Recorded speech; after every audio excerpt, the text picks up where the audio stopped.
L'été, le soleil, la chaleur, tout le monde aime ça, mais quand on est journaliste automobile, ce qu'on aime surtout l'été, c'est que c'est l'occasion pour nous d'essayer des voitures d'exception. C'est exactement ce que je fais aujourd'hui avec cette BMW M5 Touring hybride branchable.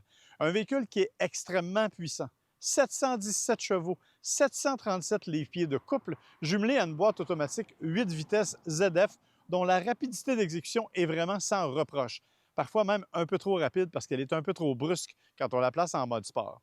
Pourquoi je vous en parle? Parce que j'ai eu l'opportunité d'essayer un peu plus tôt, au moment où il y avait encore de la neige cependant, la M5 en version hybride branchable, mais en berline. Cette fois, la Touring, ben, c'est la familiale. Et moi, j'ai un faible pour les familiales. J'aime l'espace arrière, j'aime la coupe particulière. En fait, si on n'avait que des familiales et pas de VUS, je ne serais pas nécessairement fâché. Ceci étant dit, c'est un véhicule qui a beaucoup de prestance. Quand on le regarde dans la partie avant, il a l'air méchant. On a vraiment voulu jouer la carte de la musculature athlétique et ça paraît. Regardez comment on a vraiment peaufiné la grille. Tout ça, c'est spectaculaire. On a aussi beaucoup de trous. Pourquoi? Parce qu'on a beaucoup de besoin d'aération. Moteur V8, 4,4 litres, biturbo. Écoutez, c'est extrêmement puissant, ça déménage.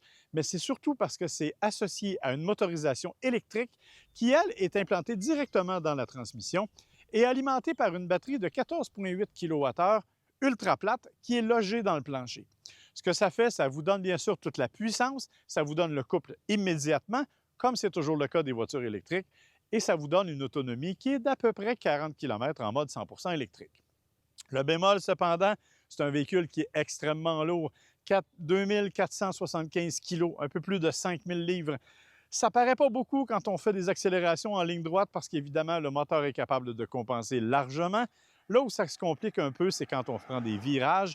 Et là, bien sûr, on a tendance à un sous-virage particulièrement évident, même si le tout est associé à un rouage intégral. C'est donc une véritable bête, une prouesse incroyable du point de vue technologique de la part de BMW, qui en a profité pour peaufiner un peu les suspensions, parce qu'à cause de l'espace arrière, on a dû modifier celle de la version berline.